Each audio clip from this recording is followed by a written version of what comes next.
हजरत एक माहिर डॉक्टर जब ये देखता है कि इस इंसान का पूरा जिस्म मर्ज में घिर गया है, उंगली से लेकर सर तक जब वो मर्ज में डूब जाता है कोई इंसान, तो जो झोला छाप होते हैं वो एक एक मर्ज की एक एक दवा दे देते हैं। दर्द की अलग, भूख न लगने की अलग, नींद न आने की अलग, उलझन की अलग, यहां तक कि और उलझन बढ़ जाती है। लेकिन जो काबिल डॉक्टर होते हैं वो ये देखते हैं जब पूरा बदन मुतासिर है तो पहले इसे कोई ऐसा एंटीबायोटिक दिया जाए कि कम से कम मर्ज कंट्रोल तो हो जाए, जो हर चीज में अपना असर दिखा दे। बिलाशुबहा आज हमारा पूरा बदन और हमारा पूरा वजूद गुनाहों में इसी कदर गर्क हो चुका है। इंसाफ यह है कि ये कुर्सी पर बैठने वाला भी उससे अलग नहीं है। आप जहां गर्क हो रहे हो वहां मैं भी गर्क हो रहा हूं। हमने पढ़ लिया है चंद दिन मदरसे में, इसलिए हम बैठकर बोल रहे हैं आपके सामने, वरना हम कोई बहुत पाकीज़ा नहीं है। हम भी डूब रहे हैं गुनाहों में, आप भी गर्क हो रहे हो।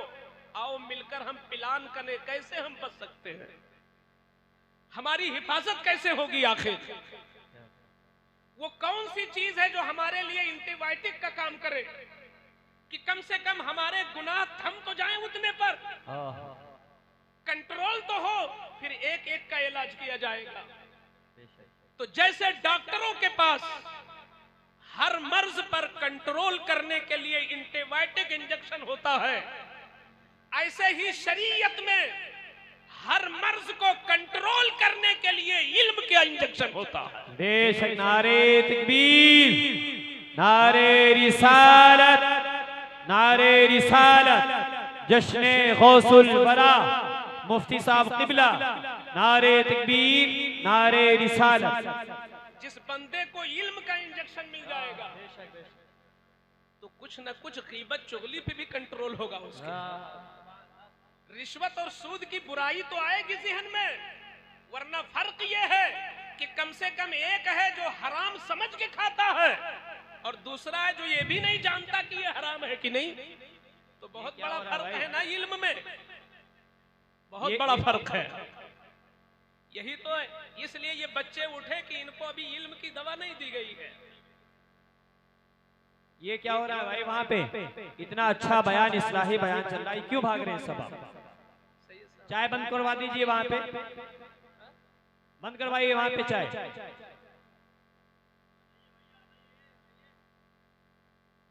बच्चों आ जाओ, आज ये सबके ताउन से हमारा प्रोग्राम हो रहा है।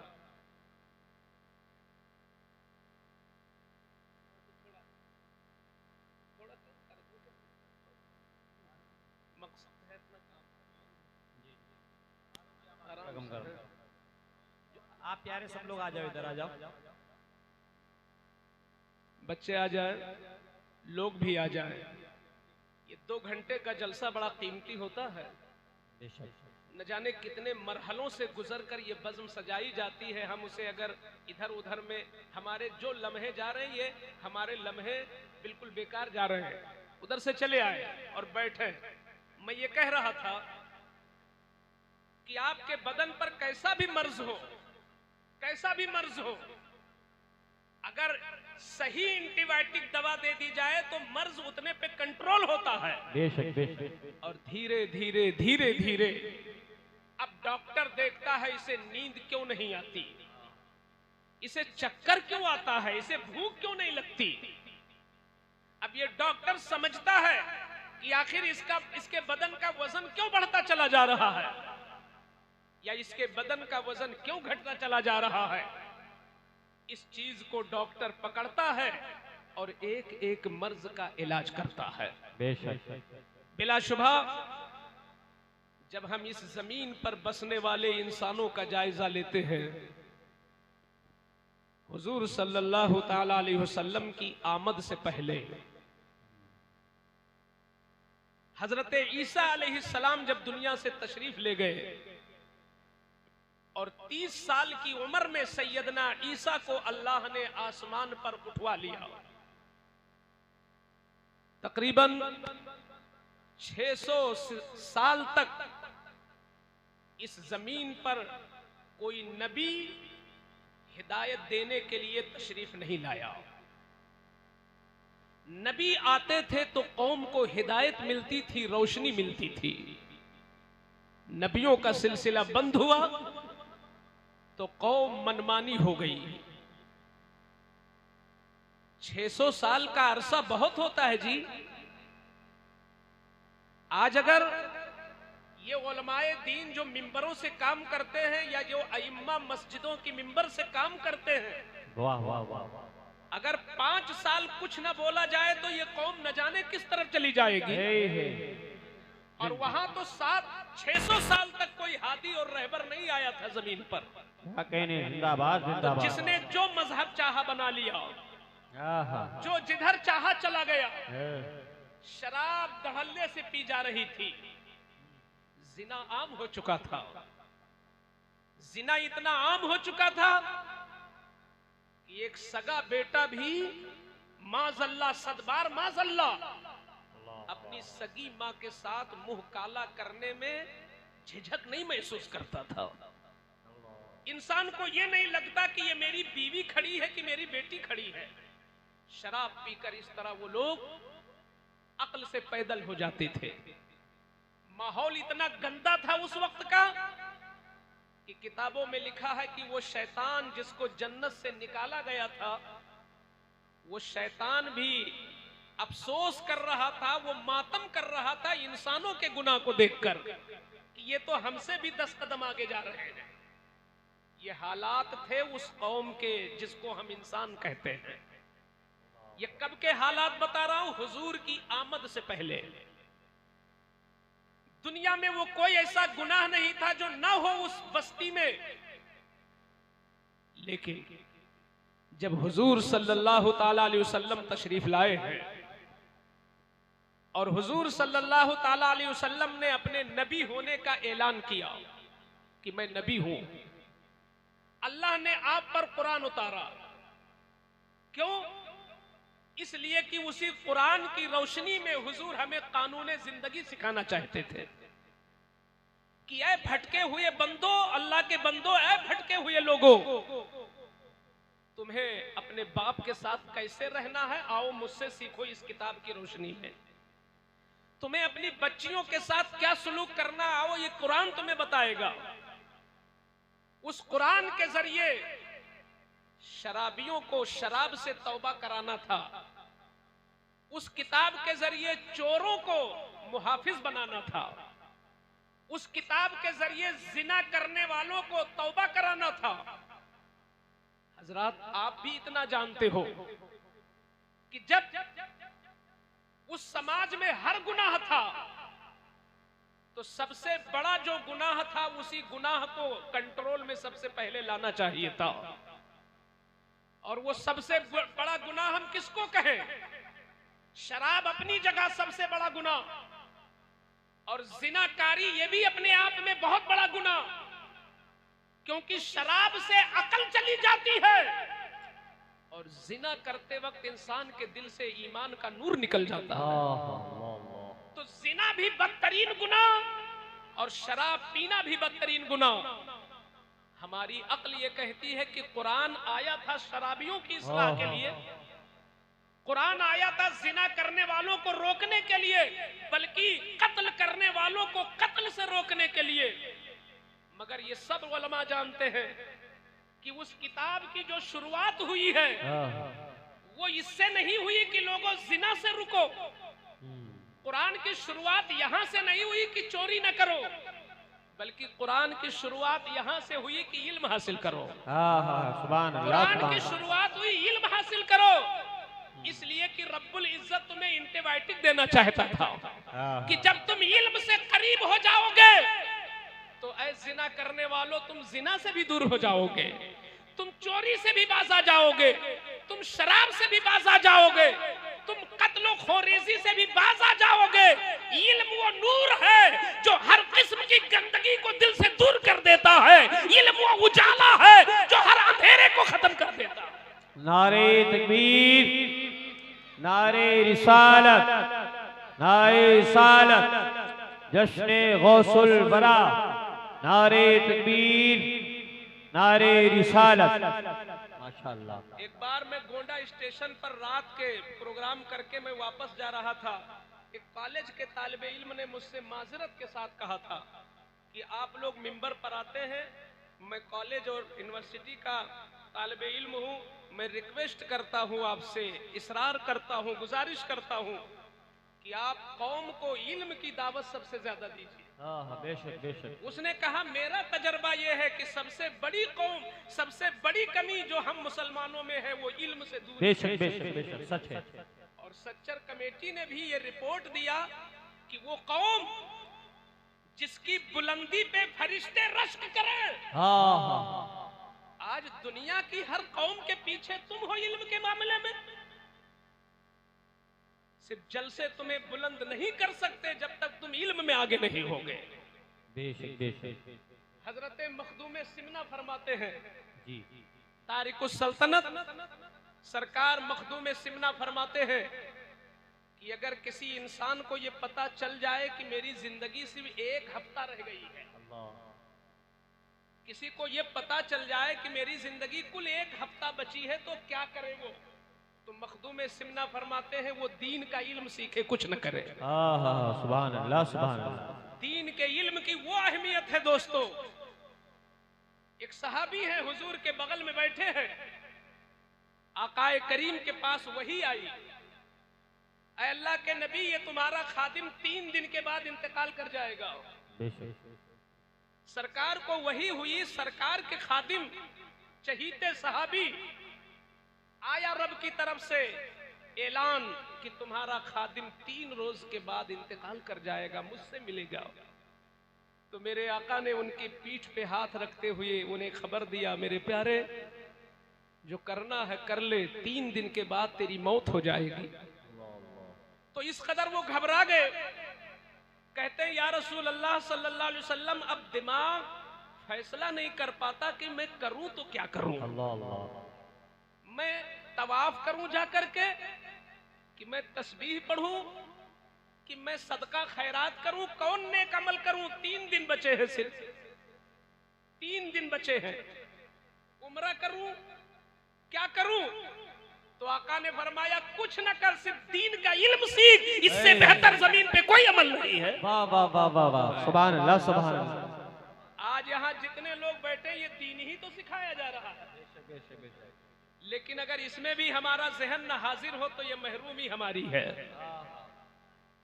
आज हम कुछ लेके नहीं जा पाते अपनी मजलिस से।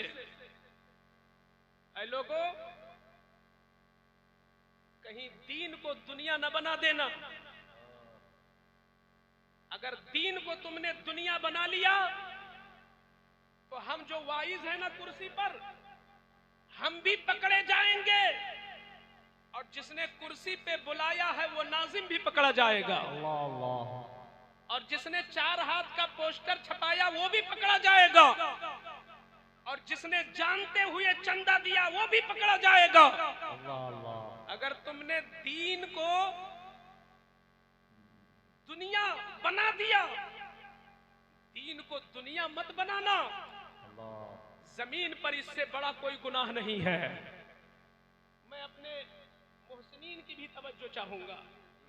दीन को दुनिया कैसे बनाया जाता है? हकीकत में लेबल दीन का लगा है, मगर जब गौर से देखते हैं तो अंदर दुनिया नजर आती है। ये काम नहीं होना चाहिए। बेशक बेशक। आज तुम 15वीं सदी में हो। मैं उन मुसलमानों की बात करता हूँ जिनके ईमान की कसम खाई जा सकती है गिलाफे काबा पकड़ करके। हमें तुम्हारे ईमान और हमारे ईमान की हैसियत क्या है? वो मोमिनीन की जन्नत की हूरें भी झांक झांक कर जिनके ईमान को मुबारकबाद देती थी, जिन्हें हम सहाबा कहते हैं। एक दिन हुजूर मस्जिद नबवी में तशरीफ फरमा है, माले गनीमत आया कहीं से। मैं तफसील नहीं करना चाहता, ये बुखारी शरीफ की हदीस है। अबू उबैदा इब्ने जर्राह जो अशरा मुबशरा में से हैं, आका ने उनको बहरैन भेजा और कहा कि जाओ वहां से टैक्स वसूल करके लाओ। क्योंकि वहां के मजूसी इस शर्त पर रह रहे हैं कि वो जिजिया देंगे, वो टैक्स देंगे, उनको अमन मैंने दिया है, जाओ अबू उबैदा उनका जो टैक्स बनता है वसूल करके लाओ। और वो टैक्स किसके लिए वसूल रहे थे हुजूर? अपना किला बनाने के लिए नहीं, वो गरीब सहाबा की परवरिश के लिए, दीन के तहफ्फुज के लिए, दीन को आगे बढ़ाने के लिए। अबू उबैदा इब्ने जर्राह रात के वक्त कुछ माल लेकर के आए, बारगाहे रसूल में हाजिर कर दिया। या रसूल अल्लाह सल्लल्लाहु अलैहि वसल्लम, ये माल इतना मिला है, अब तवज्जो से सुनना, कहीं ऐसा तो नहीं कि ईमान के नाम पर हम कुछ और कर रहे हो। आज ले उनकी पनाह, आज मदद मांग उनसे, हमेशा के लिए रहना नहीं इस दारे फानी में, हमें कुछ अच्छे काम कर लो 4 दिन की जिंदगानी में। अबू उबैदा इब्ने जर्राह ने जब वो माल पेश कर दिया तो शुदा शुदा ये खबर पूरे मदीने में फैल गई अंदर अंदर कि आज माल आया है। अब मैं बता दूं, एक भूखा इंसान अगर भूख से तड़प रहा हो तो ये फितरत है कि वो खाने को ललचाई निगाह से देखेगा। एक रोजादार वक्ते इफ्तार शरबत को और इफ्तारी को बड़ी मोहब्बत की निगाह से देखता है, ये फितरत है, इससे जंग नहीं किया जा सकता, ये फितरत है। तो मदीने में जो सहाबा थे उस जमाने में, उनकी हालत ये थी कि किसी के यहाँ 2 दिन से खाना नहीं बना, किसी के यहाँ 3 दिन से खाना नहीं बना। उनकी निगाहों के सामने उनके पोते, उनके बेटे भूख से तड़प रहे थे, और वो माल आया था उन्हीं के लिए। तो क्या उनको लालच पैदा नहीं होगी कि कितनी जल्द मिल जाए तो घर में डेगची चूल्हे पे रखी जाए कि हमारा लाल खामोश हो जाए? ये हर बाप चाहेगा, ये हर मां चाहेगी। जिसका बेटा भूख से अपनी एड़िया रगड़ रहा हो, क्या उस बाप की उबुव्वत और शफकत ये गवारा करेगी कि वो माल का इंतजाम न करे? तो जब माल आया हुजूर के पास तो सहाबा सब के सब मदीने से निकल कर अपने अपने कमरों से, मकानात से नमाजे फजर में ऐसे ही जलसा। वो तो रोजाना नमाज में आते थे, अल्हम्दुलिल्लाह। मैं बबांगे दोहल कहता हूँ, ये तो आज की नहूसत है कि नमाजी कोई है, मुसलमान सब हैं। उस जमाने में जो मुसलमान था वो नमाजी जरूर था। सुभान अल्लाह, सुभान ये अल्लाह। तफरीक बाद में हुई है, ये तफरीक बाद में हुई है कि 5% दाढ़ी रखेंगे और 95 नहीं रखेंगे, ये आज की तकसीम है। उस जमाने में जो मुसलमान था वो दाढ़ी वाला था, जो मुसलमान था वो नमाजी था। ये हमारी बदकिस्मती है जो ये माहौल आ गया हमारे सामने। इमाम लोग दाढ़ी रखे, मौलाना लोग दाढ़ी रखे, अरे एक मुश्त से कम तो नहीं है। ये वो कह रहा है जो छिला के आया है। लगता है कि ये कौन सी शरीयत है? अरे उमर से पूछो, मुस्तफा से पूछो, तुम कहां जा रहे हो? तुमने उन चीजों को इमामों में देखना चाहा, बहैसियत मुसलमान अपने बच्चे में भी दे, बहैसियत मुसलमान अपने बाप में भी दे, बहैसियत मुसलमान अपनी बीवी में भी दे। पैगंबर फरमाते हैं, अगर मेरी बेटी फातिमा भी चोरी कर ले तो मैं उसका भी हाथ कटवा दूंगा और दुनिया को बताऊंगा इंसाफ होता है इस्लाम के अंदर। सुभान अल्लाह, सुभान अल्लाह, वाह वाह वाह, जिंदाबाद जिंदाबाद। तो सहाबा कराम नमाज फजर में, हदीस के अल्फाज हैं, फवाफउ सलातल फज्र, नमाज फजर में जूक दर जूक यानी भीड़। जैसे पीर साहब आते हैं तो आप हाथ चूमने के लिए भीड़ लगाते हो, ऐसे सहाबा नमाज के लिए भीड़ लगाते थे। अब नमाज के लिए भीड़ ऐसा नहीं लगाते, ये रस्म बन गई उस दौर की, अब कहां भीड़ लगाने की जरूरत है। बहरहाल वो सहाबा आ गए सब के सब, तो हुजूर ने नमाज पढ़ाया फजर की, और नमाज पढ़ा करके हुजूर ने पीछे मुड़ के देखा तो सारे सहाबा टिकटिकी बांधकर हुजूर का चेहरा देख रहे हैं और इंतजार कर रहे हैं कि हुजूर तकसीम कर रहे हैं ताकि घर में चूल्हा जले। ये हक था, ये कोई दुनियादारी नहीं थी माज़अल्लाह, ये उनकी फितरत थी, घर में भूख थी और वो उन्हीं के लिए आया हुआ था। तो फितरत है, उन्होंने इंतजार कर लिया कि हुजूर बांटे।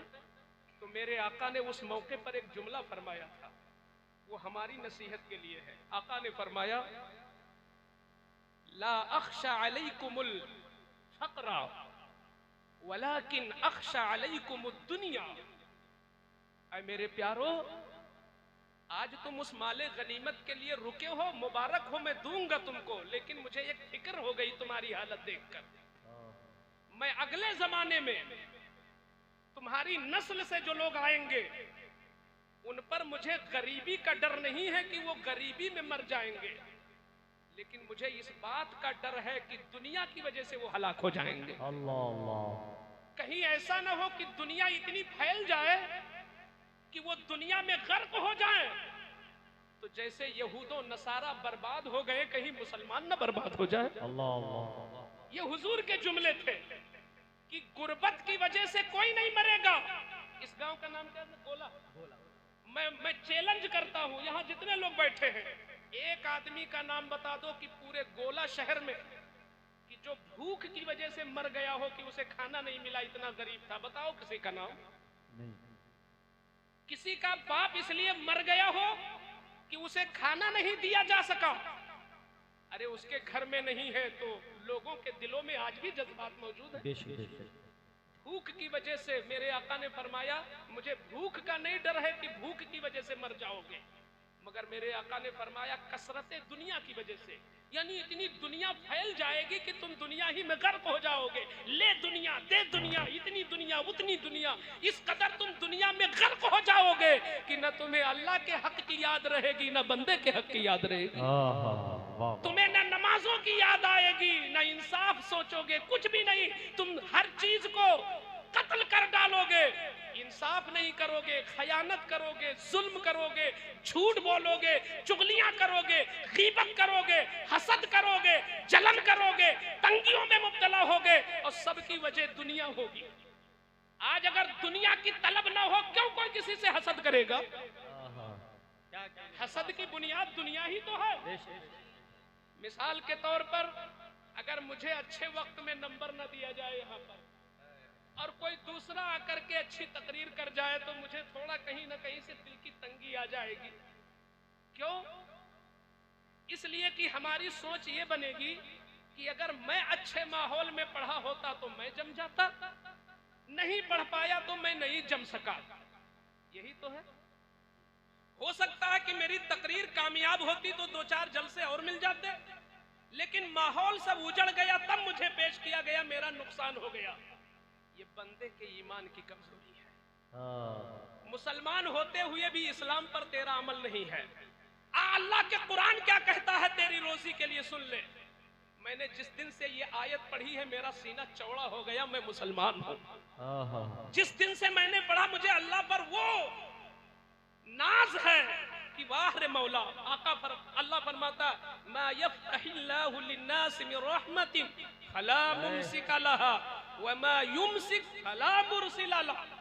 वाह वाह वाह। इसका खुलासा ये है कि अल्लाह ने जिसके लिए जो लुकमा लिख दिया है, उस लुकमे को कोई रोकने वाला है ही नहीं। वाह वाह वाह। और जो लुकमा नहीं लिखा है मौला ने, वो कोई तुझे दिलवा नहीं सकता है।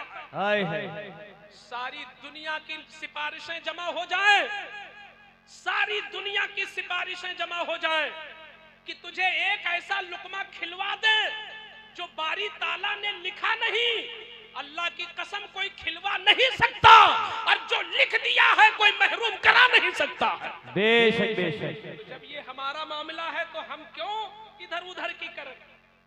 शरीयत के कानून को मसल करके हम क्यों बेजा सिफारिशें करें? हम क्यों बेजा सोर्स लगाएं? हम क्यों बेजा चापलूसियां करें? हम क्यों अपनी गैरत को बेचें? हम क्यों अपनी गैरत ईमानी का सौदा करें? हम नहीं करेंगे, रज़्ज़ाक मेरा मौला है। वाह वाह वाह। तो मेरे आका ने फरमाया मेरे प्यारो मुझे दुनिया का खतरा है। तो मैंने मिसाल दिया था कि एक आदमी गोला में नहीं मिलेगा जो गरीबी से मर गया हो, लेकिन अमीरी की वजह से सब मरे बैठे हैं। मैं कितने मुर्दे दिखा दूंगा जो हम में भी हैं, आप में भी हैं। मुर्दे नहीं है क्या ये मुर्दे नहीं है हम कि अगर हमारा लिस्ट हमारा नाम, अगर हमारा नाम थाने में चला जाए कि मेरे खिलाफ एफआईआर हो चुका है, तो मेरी नींद उड़ जाएगी। हम हर जतन करेंगे कि मेरा नाम वहां से कट जाए। कोशिश करेंगे कि नहीं?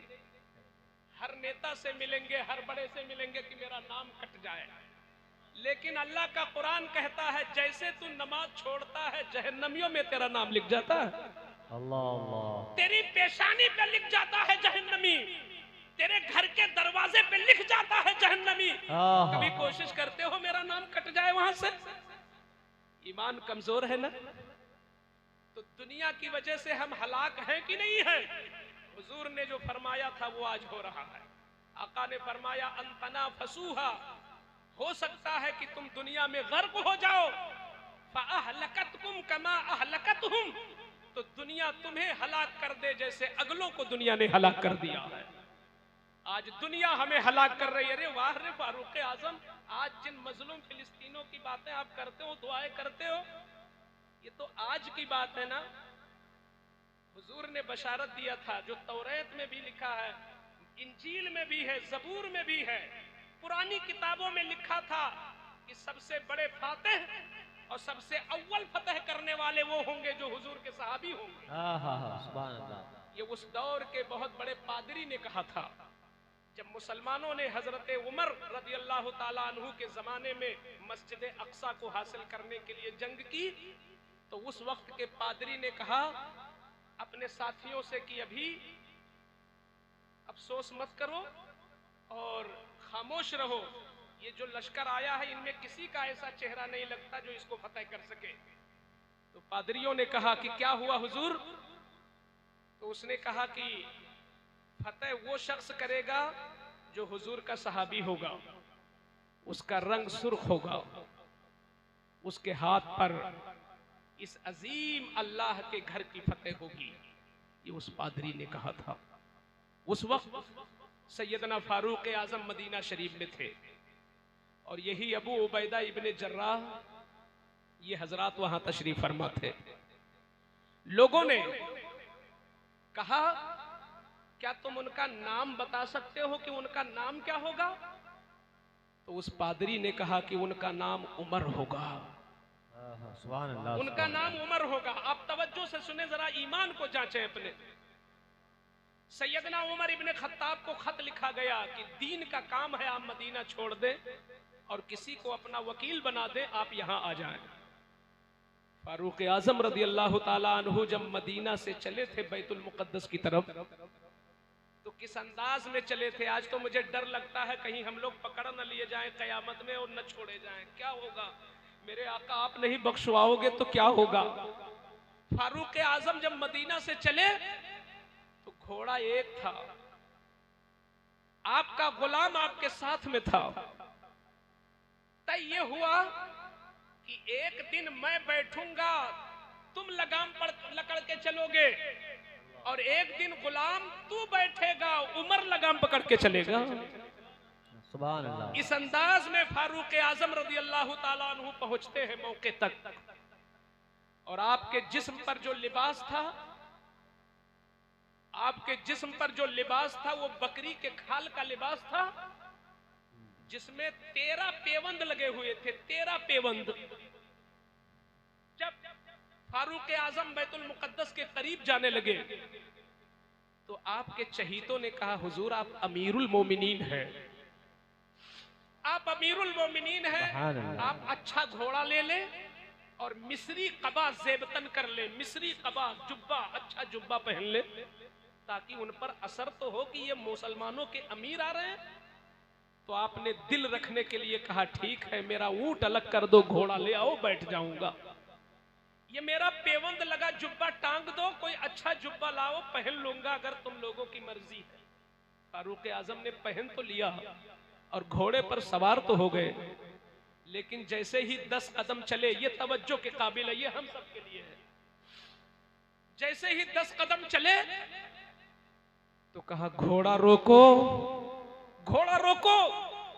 उमर हलाक हो गया, उमर हलाक हो गया, उमर हलाक हो गया, घोड़ा रोक दो। आपके हुक्म की तामील की गई, घोड़ा रोका गया, आप नीचे उतरे, कहा कि मेरा वही पुराना जुब्बा लाओ, फटा पुराना, ये नया जुब्बा तुम लोगों को मुबारक हो। मेरा वही पुराना ऊंट लाओ, ये घोड़ा तुम्हें मुबारक हो। लोगों ने कहा हुजूर ऐसा क्यों कर रहे हैं, सबने खुशी से आपको दिया है। तो उमर कहते हैं, ये तवज्जो के काबिल है, उमर कहते हैं कि जब मैं घोड़े पर शान से बैठा और मैंने ये मिस्री कबा देखा तो थोड़ी देर के लिए मेरे अंदर बड़ाई का तस्वुर आ गया कि मैं भी कुछ हूं। ये मेरे अंदर एक ख्याल गुजरा कि मैं कुछ हूं, और जिसको ये ख्याल गुजर जाए कि मैं कुछ हूं, यही तो तकब्बुर है, यही तकब्बुर है। तो लोगों, मेरे आका की हदीस है, ला यदखुलुल जन्नत मन काना फी क़ल्बिही मिस्कालु हब्बतिन मिन खरदलिन। मेरे आका इरशाद फरमाते हैं कि वो शख्स जन्नत में जा ही नहीं सकता जिसके दिल में राई के दाने के बराबर तकब्बुर हो। तो मैंने जब कपड़ा पहना तो मुझे तकब्बुर का एहसास होने लगा। आना, मैं सोच गया कि मैं कुछ हूं। अल्लाहु अकबर, ये है ना मुसलमान, ये है ना क्वालिटी के मुसलमान। अब आप सोचे सब लोग, हम कहां तकब्बुर से बच पा रहे हैं, हम कहां तकब्बुर से बच रहे हैं।